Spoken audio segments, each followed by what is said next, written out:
Hello दोस्तों, आज है 3 सितंबर 2025 दिन बुधवार का, हिंदी तिथि भाद्रपद शुक्ल एकादशी। और आइए बात करते हैं आज के मुख्य समाचार, बड़ी खबरें, देश और दुनिया का ताजा अपडेट लेकर हाजिर हो गए हैं। आज का ये वीडियो भी बहुत ही स्पेशल होने वाला है। खबरें देखने में आपको बहुत मजा आएगा। देश के अलग अलग राज्यों की ओर से, सरकारों की ओर से बड़ी महत्वपूर्ण घोषणाएं की गई है। किसान भाइयों के लिए, युवाओं के लिए, कर्मचारियों के लिए, पढ़ने वाले बच्चों के लिए, माताओं बहनों के लिए, सभी के लिए बहुत ही महत्वपूर्ण और बड़े अपडेट जानेंगे। वीडियो के साथ आप बने रहिए और पूरी जानकारियां देखते रहिएगा। बिना टाइम विलंब के शुरुआत करते हैं आज की पहली बड़ी खबर। ये काम की खबर आप देखिए। आज जीएसटी काउंसिल की बैठक होने जा रही है और ये बैठक 2 दिन चलेगी। और जीएसटी काउंसिल की 2 दिन की बैठक में डेली इस्तेमाल होने वाली वस्तुओं पर टैक्स कम करने के लिए जीएसटी में बड़े बदलावों पर विचार किया जाएगा। केंद्रीय वित्त मंत्री निर्मला सीतारमण की अध्यक्षता वाली और सभी राज्यों के प्रतिनिधित्व वाली ये परिषद केंद्र के अगली पीढ़ी के जीएसटी सुधार प्रस्तावों पर चर्चा करेगी। और प्रस्तावित सुधारों में मौजूदा 12% और 28% के जो टैक्स स्लैब है, इनको हटाकर केवल 5% और 18% के 2 टैक्स स्लैब रखना प्रमुख उद्देश्य है। इसके अलावा कुछ चुनिंदा वस्तुओं पर 40% की विशेष दर से टैक्स लिया जाएगा। टैक्स स्लैब में कटौती और इसके चलते कीमतों में होने वाली कमी का आम जनता ने स्वागत किया है। लेकिन अब एक सवाल ये भी उठ रहा है, विपक्षी दलों के शासन वाले राज्य अब इस बदलाव के कारण जो राजस्व में कमी आएगी, उसके नुकसान की भरपाई की मांग भी कर रहे हैं। और ये बात तो आपको मालूम ही है कि प्रधानमंत्री नरेंद्र मोदी ने 15 अगस्त को स्वतंत्रता दिवस के भाषण में यानी स्पीच में जीएसटी सुधारों की योजना के बारे में बताया था। और पीएम मोदी ने कहा था कि दिवाली पर आपको तोहफा मिलने वाला है। तो ये तोहफा इस बैठक के जरिए जब आगे नेक्स्ट फैसले लिए जाएंगे तो मिलने लगेगा। और ऐसे में कई तरह की जो चीजें हैं वो सस्ती हो जाएगी, जैसे घी सस्ता हो जाएगा, मेवे, पीने का पानी, नमकीन, कुछ तरह के जूते, कुछ कपड़े, दवाइयाँ, चिकित्सा उपकरण, ऐसी कई सारी चीजें जो ज्यादातर हम आम इस्तेमाल में लेते हैं, ऐसी वस्तुओं को 12% से 5% के स्लैब में लाने की संभावनाएं बन रही है। इसके अलावा कुछ इलेक्ट्रॉनिक आइटम भी है। तो अब देखते हैं आज मीटिंग है, क्या कुछ महत्वपूर्ण अपडेट आएंगे, हम आपको अलग से वीडियो में बताएंगे। कुल मिलाकर 150-200 तरह की जो ऐसी छोटी छोटी चीजें होगी जिसके दामों में कमी आएगी और आम जन को उसका फायदा मिलेगा। आम जनता के लिए 2 दिवसीय बैठक जो जीएसटी काउंसिल की होने वाली है, उसमें बड़ा फायदा मिलने की उम्मीद है। चलिए अगली बड़ी खबर आप देखिए। दिल्ली की हवा में अदृश्य बैक्टीरिया पाए गए हैं। भीड़ भाड़ वाले इलाकों में संक्रमण का जोखिम भी ये बढ़ा रहे हैं। दिल्ली जैसे बड़े शहरों की हवा में अदृश्य बैक्टीरिया विद्यमान है जो इंसानों के फेफड़ों, आंतों, मुंह और त्वचा तक को संक्रमित कर सकते हैं। दरअसल बोस इंस्टीट्यूट विज्ञान और प्रौद्योगिकी विभाग का एक स्वायत्त संस्थान है। बोस इंस्टीट्यूट के वैज्ञानिकों द्वारा किए गए एक नए रिसर्च में यह पाया गया कि दिल्ली के घनी आबादी वाले इलाकों में हवा में मौजूद इन रोगजनक बैक्टीरिया की मात्रा कम भीड़ भाड़ वाले इलाकों की तुलना में लगभग 2 गुना ज्यादा पाई गई है। ये शोध अंतर्राष्ट्रीय जर्नल एक्स में भी प्रकाशित हुआ है और वैज्ञानिक ये मान रहे हैं कि ये रिपोर्ट शहरी स्वास्थ्य योजना के लिए एक चेतावनी की तरह है। दिल्ली जैसे मेगा सिटी जहाँ पर लाखों लोग रोजाना प्रदूषित हवा में सांस लेते हैं, वहाँ पर लोग अनजाने में खतरनाक बैक्टीरिया भी अंदर ले रहे हैं। तो स्वास्थ्य को लेकर तो ये चिंता वाली बात है ही। फिलहाल बढ़ते हैं आगे बड़ी खबर की ओर। मां को गाली देने पर भावुक हुए प्रधानमंत्री। जी हां, ये बात तो आपको मालूम ही होगी। बिहार के दरभंगा में 27 अगस्त को राहुल गांधी की वोटर अधिकार यात्रा के दौरान प्रधानमंत्री नरेंद्र मोदी की माताजी को गाली दी गई थी और इसके 7वें दिन मंगलवार को पीएम मोदी ने सामने आकर गाली देने का जवाब भी दिया। प्रधानमंत्री नरेंद्र मोदी ने कहा कि बिहार में कांग्रेस के मंच से मेरी मां को गालियां दी गई। ये गालियां सिर्फ मेरी मां का अपमान नहीं, ये देश की मां, बहन और बेटियों का अपमान है। पीएम मोदी ये बात कहते हुए भावुक भी हो गए। उन्हें इमोशनल देखकर बिहार बीजेपी के अध्यक्ष दिलीप जायसवाल की आंखों में भी आंसू आ गए। पीएम मोदी की बात सुनकर बिहार राज्य जीविका निधि शाखा सहकारी संघ लिमिटेड के कार्यक्रम में आई हुई महिलाएं भी भावुक हो गई। दरअसल प्रधानमंत्री मोदी इस कार्यक्रम में वर्चुअली रूप से जुड़े थे और कार्यक्रम में पीएम ने इस संस्था के बैंक खाते में 105 करोड़ रुपए की राशि भी ट्रांसफर की थी। पीएम मोदी अपने 36 मिनट के स्पीच में कई बार भावुक नजर आए। बिहार बीजेपी के प्रदेश अध्यक्ष दिलीप जायसवाल भी पीएम को देखकर भावुक हो गए और कार्यक्रम में जायसवाल के पीछे बैठी महिलाएं भी पीएम की बात सुनकर भावुक नजर आई। पीएम मोदी ने कहा कि मैं गरीब परिवार से हूँ, समाज और देश की सेवा में लगा हूँ। मैंने हर दिन हर क्षण अपने देश के लिए, देशवासियों के लिए मेहनत की। इसमें मेरी माँ का आशीर्वाद, मेरी माँ की बहुत बड़ी भूमिका थी। मुझे जन्म देने वाली माँ ने मुझे अपने दायित्वों से मुक्त कर दिया था। मेरी माँ का शरीर इस दुनिया में नहीं है। मेरी उस माँ को जिसका राजनीति से लेना देना नहीं, आरजेडी और कांग्रेस के मंच से बद्दी बद्दी गालियां दी गई। पीएम मोदी ने अपने संबोधन में कहा कि इस घटना की जितनी पीड़ा मेरे दिल में है, उतनी तकलीफ मेरे बिहार के लोगों के दिल में भी है। मैं आपसे अपना दुख साझा कर रहा हूँ ताकि मैं इस पीड़ा को झेल पाऊं। इधर प्रधानमंत्री मोदी की मां पर अभद्र टिप्पणी के खिलाफ सियासत तेज हो गई है। एनडीए ने गुरुवार को बिहार बंद बुलाया है। 4 सितंबर को एनडीए का बिहार बंद, महिला मोर्चा कमान संभालेगी। इस तरह की जानकारी बीजेपी प्रदेश अध्यक्ष दिलीप जायसवाल ने दी है। बंद के दौरान सड़कें और दुकानें बंद रहेगी, हालांकि रेलवे और इमरजेंसी सेवाएं चालू रहेगी। एनडीए के सभी घटक दलों ने बिहार बंद का समर्थन किया। चलिए आगे बढ़ते हैं। बड़ी खबर, डोनाल्ड ट्रंप के टैरिफ दबाव के बीच रूस ने तेल को और सस्ता कर दिया है। अमेरिकी राष्ट्रपति डोनाल्ड ट्रंप बार बार भारत को टैरिफ की धमकियां दे रहे हैं, लेकिन भारत डोनाल्ड ट्रंप की इन धमकियों को अनदेखा कर रूस से लगातार तेल खरीद जारी रखे हुए हैं। खबरों के अनुसार भारतीय रिफाइनरियों के लिए रूसी कच्चा तेल अब और सस्ता हो गया, यानी रूस ने भारत को दिए जाने वाले तेल पर छूट को बढ़ाकर $3 से $4 प्रति बैरल कर दिया है। वहीं भारत पर टैरिफ लगाकर अमेरिकी राष्ट्रपति डोनाल्ड ट्रंप अब लगातार गिरते हुए भी नजर आ रहे हैं। वहीं जानकार और जो अनुभवी लोग हैं वो डोनाल्ड ट्रंप की सबसे बड़ी भूल बता रहे हैं। साथ ही ये भी कह रहे हैं कि रूसी तेल के मामले में भारत के खिलाफ ये कार्रवाई बेअसर रहेगी। ये तो आपको मालूम ही है, डोनाल्ड ट्रंप ने भारत पर 25+25% यानी कुल 50% टैरिफ लगाया है। शिकागो यूनिवर्सिटी में पॉलिटिकल साइंस के प्रोफेसर और अंतर्राष्ट्रीय मामलों के जानकार जॉन मैरसिमर भी कहते हैं, वो कह रहे हैं कि ये हमारी तरफ से हुई बड़ी भूल है और इस पर भरोसा करना मुश्किल है। लेकिन आखिर चल क्या रहा है? ये जो प्रतिबंध है वो भारत पर असर नहीं डालेंगे। भारतीयों ने यह साफ कर दिया कि वे रूस से तेल खरीदना बंद नहीं करेंगे, यानी भारतीय झुकने वाले नहीं है। ये बात शिकागो यूनिवर्सिटी में पॉलिटिकल साइंस के प्रोफेसर और अंतर्राष्ट्रीय मामलों के जानकार ने कही है। इधर आप देखिए, US India strategic partnership forum यानी USISPF के अध्यक्ष और CEO मुकेश अग्गी ने भी भारत पर अमेरिका द्वारा लगाए गए अतिरिक्त शुल्क की आलोचना की है और उन्होंने भी इस टैरिफ को अनावश्यक बताया है। उन्होंने चेतावनी दी है कि इस फैसले से दोनों देशों के बीच जो दशकों की प्रगति है उसको नुकसान पहुंच सकता है। अग्गी ने यह भी कहा कि यह निराशाजनक है कि 25 वर्षों में बने रिश्ते 25 घंटों में खत्म हो रहे हैं। उन्होंने जोर दिया कि दोनों देशों का प्रतिबद्ध रहना जरूरी है, क्योंकि भारत और अमेरिका दोनों को एक दूसरे की आवश्यकता है और अमेरिका ने जो ये टैरिफ नाम से शुल्क लगाया है ये अनावश्यक है। और तो और डोनाल्ड ट्रंप की मुश्किलें यहीं खत्म नहीं हो रही है। अमेरिकी जज ने भी डोनाल्ड ट्रंप के कई फैसलों को गलत बताया है। अमेरिकी राष्ट्रपति डोनाल्ड ट्रंप के फैसले अब उनके खुद के ऊपर ही भारी पड़ते जा रहे हैं। अमेरिका के एक संघीय जज ने ट्रंप प्रशासन द्वारा नेशनल गार्ड सैनिकों के इस्तेमाल को भी अवैध ठहराया है। कई ऐसे फैसले हैं जिनके बारे में कहा कि ये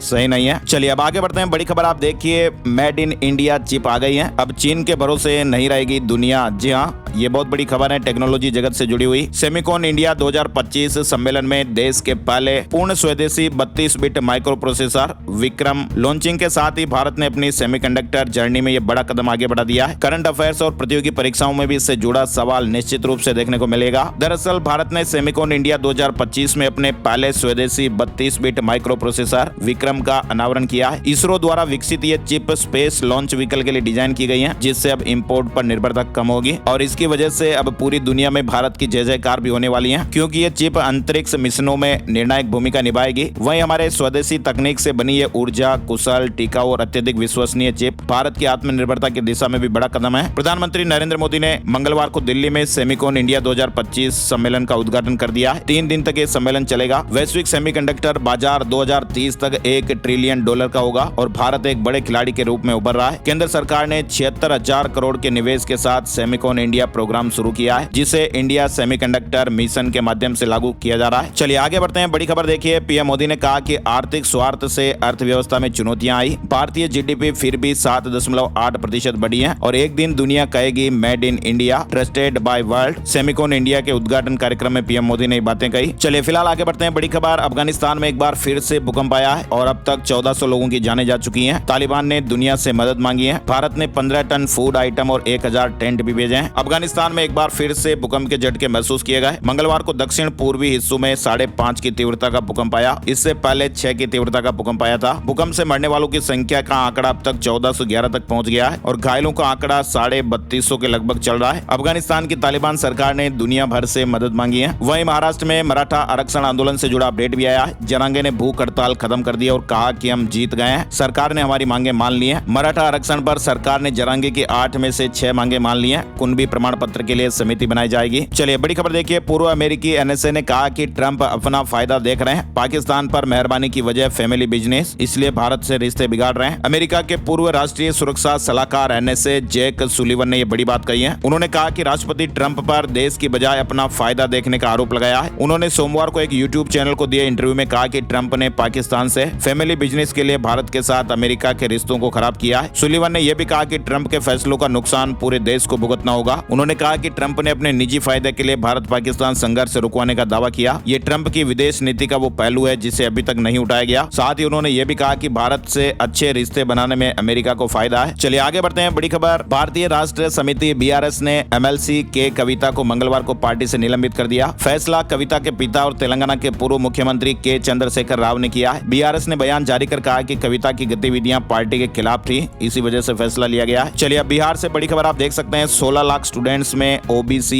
EBC को 231 करोड़ की की स्कॉलर से कैबिनेट में 3200 नए पदों को भी मंजूरी दी गई है। होमगार्ड का भत्ता भी 33,000 रुपए किया गया है। बिहार में चुनाव से पहले सरकार ने अलग अलग विभागों में 3200 नए पदों को मंजूरी दी है। जल्द ही वैकेंसी निकाली जाएगी और 30,000 होमगार्ड जवानों का डेली भत्ता 1121 रुपए किया गया है। पहले होमगार्ड का डेली भत्ता 774 रुपए था। सरकार ने ग्राम कचहरी सचिवों का मानदेय भी बढ़ा दिया है। मैट्रिक के 16 लाख स्टूडेंट में ओबीसी ईबीसी को 231 करोड़ की स्कॉलरशिप की राशि भी मंजूर की गई है। SC/ST के लिए पहले से ही स्कॉलरशिप योजना चल रही है। मंगलवार को नीतीश कैबिनेट की बैठक में 49 एजेंडों पर मोहर लगी है। महिला रोजगार योजना के लिए 20,000 करोड़ रुपए की राशि मंजूर की गई है। 40 नए आवासीय स्कूल भी खोले जाएंगे। सभी 38 जिलों में मेडिकल कॉलेज होंगे। वहीं मेडिकल स्टूडेंट्स का स्टाइपेंड भी बढ़ा दिया गया है। चुनावी साल में नीतीश सरकार के ये बड़े ऐतिहासिक फैसले भी चल रहे हैं। जीविका दीदियों को सस्ती ब्याज दर पर लोन भी मिलेगा। बिहार में जीविका से जुड़ी हर महिला को 10-10 हजार रुपए मिलेंगे। इस प्रस्ताव पर भी राज्य मंत्रिमंडल ने मंजूरी दे दी है। चलिए आगे बढ़ते हैं। बड़ी खबर, त्योहारी सीजन से पहले कस्टमर को बड़ा झटका लगेगा। जोमेटो ने बढ़ती मांग के बीच अपनी प्लेटफॉर्म फीस 20% बढ़ा दी है। वहीं बड़ी खबर आ रही है, अमेरिका राष्ट्रपति डोनाल्ड ट्रंप बाहर से आने वाली दवाइयों पर भी 200% टैरिफ लगाने की तैयारी में है और इसका असर भारत जैसे तमाम उन देशों पर पड़ने वाला है जो अमेरिका को दवाइयां सप्लाई करते हैं। हालांकि अभी भारत को इससे अलग रखा गया है, लेकिन आने वाले समय में इसका असर भारत पर भी देखने को मिलेगा। इधर आप देखिए, रेलवे कर्मचारियों के लिए बड़ी खुशखबरी आई है। भारतीय स्टेट बैंक SBI ने रेलवे के साथ में नया बीमा समझौता किया है। लाखों रेलवे कर्मचारियों को फायदा मिलेगा। वर्तमान की बात करें तो लगभग 7 लाख से ज्यादा रेलवे कर्मचारियों का स्टेट बैंक में सैलरी अकाउंट है, जिससे इस समझौते से रेलवे कर्मचारियों का एक बड़ा वर्ग लाभान्वित होगा। इस समझौते में दुर्घटना में स्थायी पूर्ण अक्षमता के लिए 1 करोड़ रुपए और स्थायी आंशिक अक्षमता के लिए 80 लाख रुपए तक का फ्री कवर शामिल किया गया है। स्वदेशी जागरण मंच ने वित्त मंत्री को लिखा पत्र बीड़ी और प्लास्टिक कचरे पर GST कम करने का आग्रह किया है। वहीं खबर आ रही है, 2020 के दिल्ली दंगे में आरोपी उमर खालिद और शरजील इमाम को अदालत से झटका लगा है। दिल्ली हाईकोर्ट ने उनकी जमानत याचिका को खारिज कर दिया है। उत्तराखंड से बड़ी खबर आ रही है, CM पुष्कर सिंह धामी ने बड़ा ऐलान किया है। उत्तराखंड में वीरों के सम्मान में अग्निवीर आरक्षण नियमावली जारी हो गई है। मुख्यमंत्री पुष्कर सिंह धामी ने अपने एक और बड़े वादे को पूरा करते हुए सेवा मुक्त अग्निवीरों को सरकारी नौकरियों में 10% क्षैतिज आरक्षण प्रदान करने की घोषणा कर दी है। नियमावली जारी हो गई है। प्रधानमंत्री मोदी मुंबई में इंडिया मैरीटाइम वीक 2025 में शामिल होंगे। यह आयोजन मुंबई में 27 से 31 अक्टूबर तक होगा। वहीं आप देखिए, भारत का लक्ष्य साल 2030 तक एनर्जी मिक्स में गैस की हिस्सेदारी बढ़ाकर 15% करना है, ताकि कार्बन उत्सर्जन कम किया जा सके। यस बैंक से जुड़ी एक बड़ी खबर आ रही है, जापान का एक बड़ा बैंक शेयर और वोटिंग राइट्स खरीदने वाला है। आधार कार्ड नागरिकता का प्रमाण नहीं, सुप्रीम कोर्ट ने सुनवाई के दौरान एक बार फिर ये बड़ी बात कही है। सुप्रीम कोर्ट ने राजनीतिक दलों को कड़ा संदेश देते हुए कहा कि आधार कार्ड को नागरिकता का सबूत मानना गलत है। कोर्ट ने स्पष्ट किया कि सिर्फ आधार पहचान का प्रमाण है, न कि नागरिकता का। बिहार में मतदाता सूची विवाद और फर्जी आधार कार्ड के मामलों पर भी कोर्ट ने चिंता जताई है। कोर्ट ने साफ कर दिया कि आधार कार्ड को नागरिकता का प्रमाण नहीं माना जा सकता है। आगे बढ़ते हैं। बड़ी खबर दिल्ली से आ रही है। दिल्ली में CM रेखा गुप्ता पर हमले के बाद आज पहली जन सुनवाई होगी। भारी फोर्स तैनात रहेगी। दिल्ली की मुख्यमंत्री रेखा गुप्ता पर 20 अगस्त को जन सुनवाई के दौरान हुए हमले के बाद एक बार फिर बुधवार को जन सुनवाई आयोजित होने जा रही है। CM की सुरक्षा में इस बार कोई भी चूक न हो,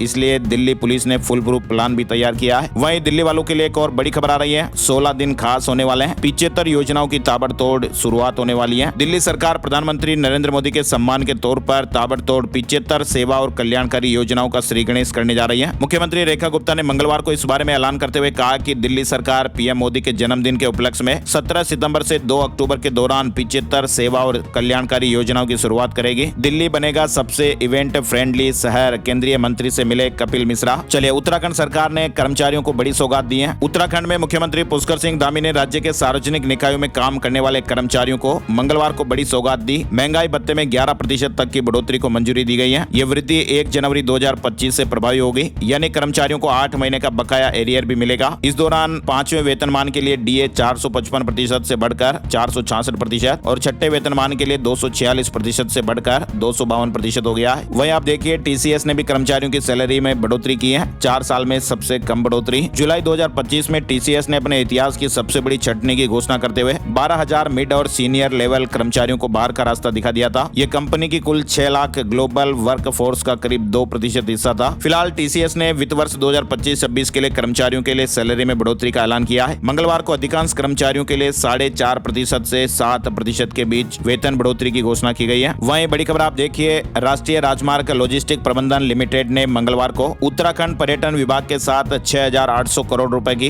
2 रोपवे परियोजनाओं के विकास के लिए एक समझौते पर हस्ताक्षर किए हैं। 4100 करोड़ के केदारनाथ और 2700 करोड़ के हेमकुंड साहिब रोपवे प्रोजेक्ट को हरी झंडी मिल गई है। वहीं आप देखिए ये चॉकलेट नहीं है, ये है 60 करोड़ की कोकीन एनसीबी ने जब्त किया है। नारकोटिक्स कंट्रोल ब्यूरो यानी एनसीबी ने चेन्नई इंटरनेशनल एयरपोर्ट पर यह बड़ी कामयाबी हासिल की है। 5.5 किलो से ज्यादा एक कोकीन बरामद की गई है और अंतर्राष्ट्रीय बाजार में इसकी कीमत करीब 60 करोड़ रुपए के लगभग बताई जा रही है। ये कोकीन चॉकलेट के डिब्बे में उसके रेपर के साथ पैक की गई थी, जो बाहर से देखने में चॉकलेट जैसी ही लग रही थी। आम बजट तैयार करने की प्रक्रिया 9 अक्टूबर से शुरू की जाएगी, वित्त मंत्रालय ने जानकारी दी है। साथ ही एक बड़ी चिंता वाली खबर भी सामने आ रही है। जलवायु परिवर्तन भारत के लिए नहीं, पूरी दुनिया के लिए एक बड़ी चिंता का विषय है। 2025 के लिए हिमनद झीलों और जल निकायों की मासिक निगरानी रिपोर्ट में CWC ने कहा कि लद्दाख, जम्मू और कश्मीर, हिमाचल प्रदेश, उत्तराखंड, सिक्किम और अरुणाचल प्रदेश में फैली 432 हिमनद झीलों को अचानक और विनाशकारी बाढ़ लाने की क्षमता के कारण गहन निगरानी के लिए चिन्हित किया गया है। केंद्रीय जल आयोग ने चिंता जताई है। रेलवे ने एक और बड़ा फैसला लिया है। अब पार्सल बुक कराने वालों को अपनी पहचान बतानी होगी, फॉर्म के साथ में आधार भी देना पड़ेगा। भारतीय रेलवे ने पार्सल बुकिंग के नियमों में बड़े बदलाव किए हैं। अब पार्सल बुकिंग कराने वालों को बुकिंग फॉर्म के साथ अपना आधार कार्ड की कॉपी भी अनिवार्य रूप से लगानी होगी।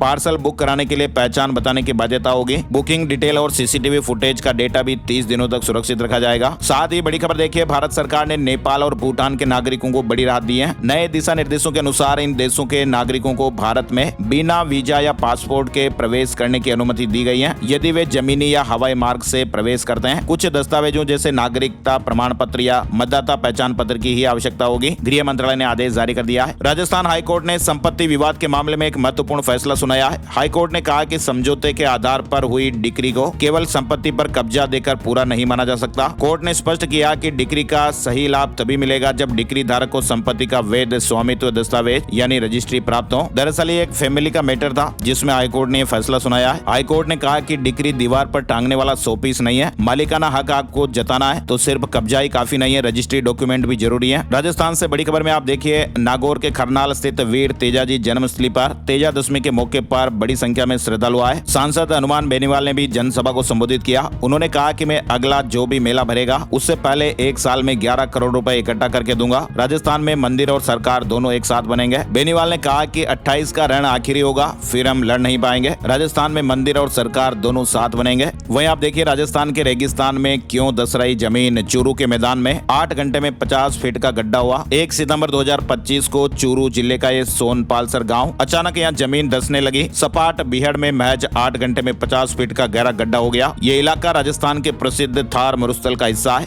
और पिछले करीब 1.25 साल में इस रेगिस्तान में इस तरह से मिट्टी धंसने का ये तीसरा मामला बना। जमीन धंसने से सोनपालसर के लोग डरे हुए हैं, दहशत में भी हैं। किसी को भी समझ में नहीं आ रहा कि आखिर क्या हो रहा है, क्यों हो रहा है। और इस पूरे मामले को भूगर्भ विशेषज्ञों के हिसाब से देखें तो इसकी कई बड़ी वजह भी सामने आती हैं। लोग ये कह रहे हैं कि रिस्क है, पता नहीं कब कहां से जमीन अंदर चली जाए। और जहां पर ये गड्ढा हुआ उसके आसपास 4-5 गांव भी हैं जहां बड़ी आबादी रहती है। अब ये तो रिसर्च का विषय है कि आखिर इसके कारण क्या है। स्पेशलिस्ट ये बताते हैं कि ऐसी घटनाएं ज्यादातर ग्राउंड वाटर का लगातार दोहन होने की वजह से होती है। हालांकि नतीजे पर पहुंचने से पहले ये जानना भी जरूरी है कि उस क्षेत्र में धरती के अंदर कौन सी चट्टानें हैं। फिलहाल प्रशासन ने जांच के लिए एक्सपर्ट की टीम भी बुलाई है। राजस्थान में रियल एस्टेट, पान मसाला कंपनियों पर IT के छापे। जयपुर और कोटा में 18 ठिकानों पर कार्रवाई की गई। राजस्थान में देखिए, जयपुर जिला दुग्ध सहकारी संघ लिमिटेड जयपुर डेयरी ने आम जन पर महंगाई का भार बढ़ाया है। पिछले 1 महीने में सरस, घी और दूध के दामों में बढ़ोतरी के बाद अब दूध से बनने वाले कुछ उत्पादों की कीमतों में भी बढ़ोतरी हो गई है। राजस्थान में छात्र संघ चुनाव को लेकर भी आंदोलन लगातार बढ़ता जा रहा है। साथ ही राजस्थान के प्रदेश के सरकारी और गैर सरकारी स्कूलों में क्लास 9 से लेकर 12 तक में एडमिशन की लास्ट डेट में बार-बार बढ़ोतरी हो रही है। अब तीसरी बार लास्ट डेट में बदलाव करते हुए 16 सितंबर तक एडमिशन लेने की छूट दी गई है। अजमेर में एक बांग्लादेशी नागरिक पकड़ा गया। बॉर्डर क्रॉस कर पश्चिम बंगाल होते हुए पहुंचा है। अब तक 53 को डिटेन किया गया। वहीं आप देखिए, मध्य प्रदेश कैबिनेट की बैठक में भी कई महत्वपूर्ण फैसले लिए गए। धार में बनने वाले PM मित्र पार्क से लगभग 3 लाख लोगों को नौकरी मिलेगी। 1 लाख लोगों को अप्रत्यक्ष रूप से रोजगार प्राप्त होगा। नए इंदौर उज्जैन ग्रीनफील्ड मार्ग को भी मंजूरी दी गई। उज्जैन में नया रेलवे ओवरब्रिज भी बनेगा। वहीं मध्य प्रदेश के रीवा जिले में खाद की किल्लत से परेशान किसानों का गुस्सा मंगलवार देर रात फूट पड़ा। खाद के लिए लाइन में लगे किसानों पर लाठीचार्ज की घटना भी सामने आई है। वहीं उज्जैन में भारतीय स्टेट बैंक की ब्रांच से 2 करोड़ रुपए कीमत के सोने के जेवरात और 8 लाख रुपए कैश की चोरी का पुलिस ने 24 घंटे के अंदर खुलासा कर दिया। 5 आरोपियों को गिरफ्तार किया गया है और इस मामले में बैंक के सेवा प्रबंधक और कैश अधिकारी की लापरवाही सामने आई है। इंदौर के कारोबारी की कार्डियक अरेस्ट से बाली में जान चली गई। पत्नी के साथ घूमने के लिए गए थे। जिली आइलैंड होटल के कमरे में सोते ही रह गए। पिछले साल दिसंबर में इनकी शादी हुई थी। 25 अगस्त को ये घूमने के लिए गए थे। 6 तारीख को ये वापस आने वाले थे। वहीं देखिए आप, बिलासपुर में फर्जी EWS सर्टिफिकेट सर्टिफिकेट से एमबीबीएस में एडमिशन को लेकर भी अपडेट है। तीनों फर्जी प्रमाण पत्र में अलग अलग सीलें लगी हुई है। तहसीलदार के साइन भी फर्जी है। छात्राओं से दस्तावेज दोबारा मंगवाए गए। बिलासपुर में फर्जी ईडब्ल्यूएस सर्टिफिकेट के जरिए एमबीबीएस में एडमिशन का मामला भी अब गहराने लगा है। वहीं आप देखिए छत्तीसगढ़ से दिवाली छठ पर 4 और स्पेशल ट्रेनें चलने वाली है। उत्तर प्रदेश में योगी सरकार ने भी बड़ा फैसला लिया है। गन्ना आपूर्ति नीति में कई बड़े बदलाव किए गए हैं। किसान भाइयों को नए लाभ मिलेंगे। गन्ना किसानों के हित में उत्तर प्रदेश सरकार ने पेराई सत्र 2025-26 के लिए नई गन्ना सट्टा एवं आपूर्ति नीति जारी कर दी है। उत्तर प्रदेश कैबिनेट की बैठक में भी 15 महत्वपूर्ण प्रस्तावों को मंजूरी दी गई है। लखनऊ और कानपुर में ई बसें भी चलेगी। वहीं टैरिफ वार के बीच उत्तर प्रदेश सरकार ने निर्यातकों को राहत देने के लिए अपनी नई निर्यात प्रोत्साहन नीति को भी मंजूरी दे दी है। निर्यातकों को 882 करोड़ रुपए के वित्तीय प्रोत्साहन दिए जाएंगे। योगी सरकार ने एक और फैसला लिया। प्रदेश के 3 यूनिवर्सिटी में 948 पदों को भर्ती की भी मंजूरी दे दी गई है। वहीं आप देखिए 7 सितंबर को लगने वाले चंद्र ग्रहण के चलते 7 सितंबर को दोपहर बाद नहीं होंगे रामलला के दर्शन। चंद्र ग्रहण का सूतक लग जाएगा। शाम को अयोध्या के मंदिर बंद रहेंगे। दोपहर बाद से रामलला के दर्शन बंद हो जाएंगे। वहीं देखिए लखनऊ में जीएसटी चोरी का एक बड़ा मामला सामने आया है। लखनऊ में फर्जी फर्म से